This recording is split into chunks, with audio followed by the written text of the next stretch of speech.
అమ్మా నేను అలా వెళ్ళొస్తాను అని బయలుదేరుతున్న శ్యామ్ని, అబ్బాయి ఒక్క నిమిషం ఇలా కూర్చో, నీ పద్ధతి నాకేం నచ్చడం లేదురా, నీతో అమ్మాయిని కూడా తీసుకెళ్ళు, అసలే ఇన్ఫీరియారిటీ కాంప్లెక్స్తో బాధపడుతోంది అని శాంతమ్మ నచ్చచెప్పపోయింది. నా వల్ల కాదమ్మా, అందరూ నాకేసి జాలిగా చూడడం నేను సహించలేను, డబ్బు కోసం నాకు ఇష్టం లేని పెళ్లి చేశావుగా, నువ్వే తీసుకెళ్ళు అని విసురుగా లోపలికి వెళ్ళిపోయాడు. శాంతమ్మ నెట్టి వచ్చింది. నిజమే, డబ్బు కోసం వాడి గొంతు కోయలేదు కదా, అయినా లోకంలో ఎంతమంది అనాకారులు లేదు, వాళ్ళకి పెళ్ళిళ్ళు కావడం లేదా, అందరూ ఇలాగే ఉంటున్నారా? తన కూతురు సుఖం గురించి ఆలోచించి కొడుక్కి అన్యాయం చేయలేదు కదా, కోరినంత కట్నం ఇచ్చి పెళ్లి చేసిన 50,000 తీసుకువస్తేనే రమ్మని కూతుర్ని పుట్టింటికి పంపేశాడు అల్లుడు. మొగుడిని వదిలి ఉండలేక కూతురి తల్లి కష్టం సుఖాలు తెలిసి కూడా డబ్బులు ఇమ్మని దెబ్బలాడేది. భర్త పోయాక వచ్చిన డబ్బుతో పిల్లల్ని చదివించి కూతురికి పెళ్లి చేసింది. కొత్తగా ఉద్యోగంలో చేరాడు కొడుకు. అతని సంపాదన సంసారానికే సరిపోతుంది. అంత డబ్బును తను ఎక్కడి నుంచి తేగలదు? తమలో వేలల్లో కట్నం ఇవ్వడమే గొప్ప విషయం. అలాంటిది తన కొడుకు బ్యాంకు ఉద్యోగస్తుడని, పిల్ల నడుపు పల్లెత్తు మెల్లకన్ను అనాకారి కనుక 1,00,000 కట్నం ఇస్తానన్నాడు పిల్ల తండ్రి. తను వెంటనే ఒప్పేసుకుంది. కొడుకు కాదన్నా అందం కొడుకు తింటామా, మనసు మంచిది కావాలి గాని అని కొట్టిపడేసింది. డబ్బు అన్ని అవకాశాల్ని కప్పెడుతుందేమో. శ్యామ్ చక్కనివాడు, బుద్ధిమంతుడే కాక తెలివైనవాడు. కష్టపడి బ్యాంకులో ఉద్యోగం సంపాదించాడు. కొన్నాళ్ళు ఆగితే అతనికి తగిన చక్కని సంబంధమే వచ్చేదేమో. వాణి డబ్బున్న పిల్ల అయినా బుద్ధిమంతురాలు. 1,00,000 రూపాయలు కట్నం ఇచ్చానన్న అహంకారం లేకుండా తన అనాకారతనానికి మనస్సులోనే బాధపడుతూ దీనంగా కన్నీళ్లు పెట్టుకుంటుంది. అత్తయ్య, నాలాంటి వాళ్ళు బతకకూడదు, బతికినా పెళ్లి చేసుకోకూడదు, కానీ ఏం చేయను, అందరిలా మాకు కోరికలుంటాయి. భర్తతో సినిమాకు షికార్లకు తిరగాలని ఉంటుంది. సన్నవాళ్ళు, లావు వాళ్ళు, పొడవు వాళ్ళు అందరూ తిరగాలేనిది మేమెందుకు తిరగకూడదు? అందవికారంగా పుట్టడం మా నేరమా అని దీనంగా అంది వాణి. నిజమేనమ్మా, కానీ మన చేతుల్లో ఏముంది? బాహ్య సౌందర్యం కన్నా ఆత్మ సౌందర్యం గొప్పదన్నారు.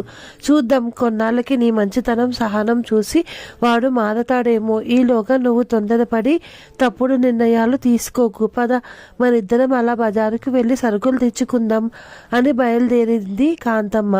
లోకంలో రకరకాల మనుష్యులు, వారి మనస్తత్వాల గురించి చెబుతూ తన అధ్యాయాలను వర్ణించసాగింది శాంతమ్మ. ఆమె మాటలు వింటుంటే వానికి ఆత్మస్థైర్యం పెరగసాగింది. నిజమే, తనకింకా పెళ్ళన్నా అయ్యింది. లోకంలో తనకన్నా దురదృష్టవంతులు ఎంతమంది లేదు. అందం, చదువు, ఉద్యోగం అన్నీ ఉండి కూడా డబ్బు లేకో మరే కారణం చేతో పెళ్లి కాని ఆడపిల్లలు ఎంతమంది లేదు. పెళ్ళైన భర్త అత్తమామల చేత మాటలు పడుతూ దెబ్బలు తింటూ జీవోత్సవాలుగా మిదిగిపోతున్నారు, లేదా సజీవ సమాధులైపోతున్నారు. ఒక కాలో 2 కాళ్ళు లేని మనిషి కూడా తన కథల మీద నిలబడుతున్నాడు. చేతులు లేని మనిషి కాళ్ళతో రాస్తూ పనిచేస్తూ బతకడం తాను చదివింది. కళ్ళు లేని వాళ్ళు చెవుల మీద ఆధారపడితే మూగవాళ్ళు కళ్ళతో మాట్లాడుతూ చెవులతో వింటారు. మూగ చెవిటి వాళ్ళు కూడా కళ్ళతో బతుకుతున్నారు, కాళ్ళపై నిలబడుతున్నారు. అశాశ్వతమైన అందం తప్ప తనకేం తక్కువ? చదువు, తెలివితేటలు, ఆలోచనలు, ఆరోగ్యం అన్నీ ఉన్నాయి. తనకి చిన్నప్పటి నుంచి సాహిత్యం అంటే మక్కువ. ఎంతోమంది మహారచయితల రచనలు చదివింది. అప్పుడప్పుడు వ్యాసాలు, కథలు, విమర్శలు రాసింది. తన రచనా వ్యాసంగాన్ని కొనసాగించి ఒక మంచి రచయిత్రిగా పేరు తెచ్చుకోవాలి. ఆమెలోని ఆత్మవిశ్వాసంతో ఆమె ముఖం కలకలలాడింది. తన మనస్సులోని మాట అత్తగారికి చెప్పింది. కాంతమ్మ ప్రోత్సాహంగా భుజం తడుతూ, ఇంకేం తప్పకుండా రాయి, ఇంటి పని వంట పని నేను చూసుకుంటాను. మన చుట్టూ ఎంతోమంది మనుషులు, ఎన్నో సమస్యలు ఉన్నాయి. నిజ జీవితంలో సంఘటనలే కథలుగా రాయి, అవి పాఠకులను ఆకట్టుకొని మనస్సును హత్తుకుంటాయి.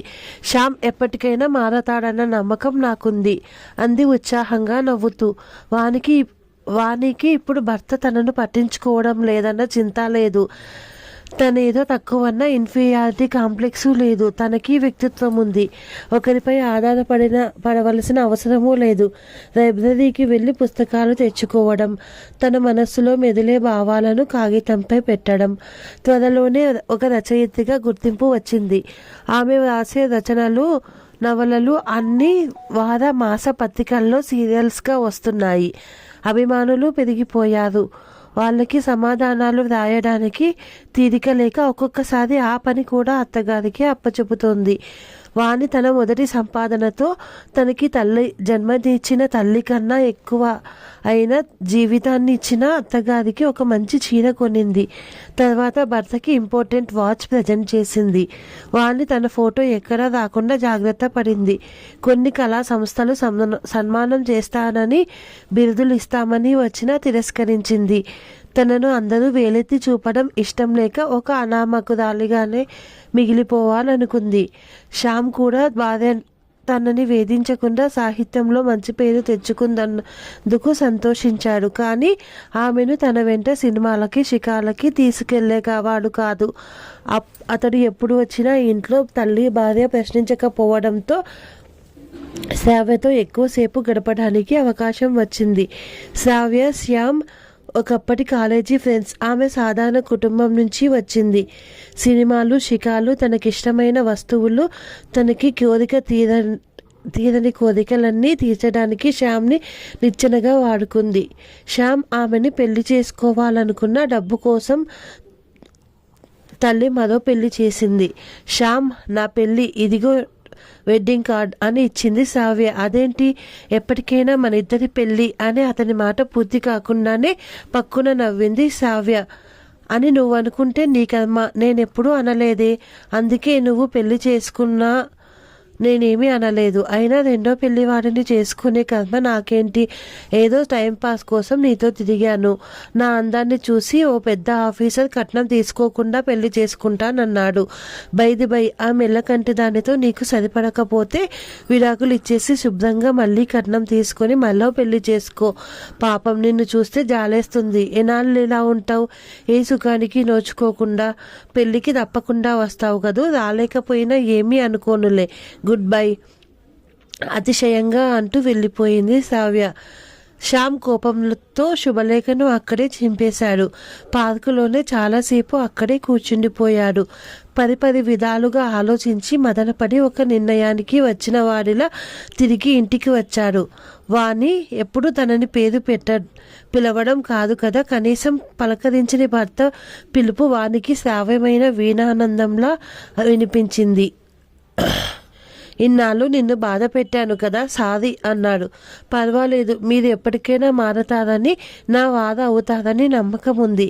అత్తయ్య నాలో ఆత్మవిశ్వాసాన్ని పెంచారు. మనస్సు అద్దం లాంటిది. అందులో మనం ఏ బొమ్మ ప్రతిష్ఠిస్తే అదే బొమ్మ కనపడుతుంది. అద్దంలో బొమ్మ మారచ్చేమో, కానీ పగలకూడదు. పగిలిన అద్దం పనికిరాదు కదా అంది నవ్వుతూ.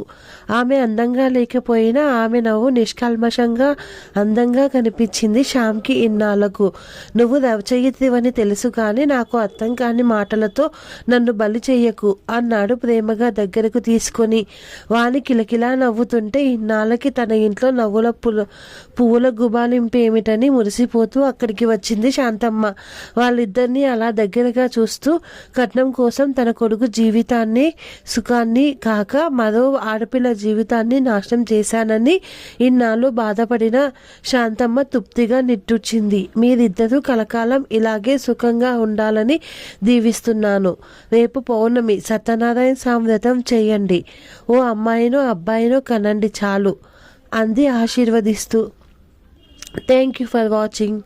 ఈ కథ నచ్చినట్టయితే లైక్ చేయండి, షేర్ చేయండి, సబ్స్క్రైబ్ చేయండి. Thank you.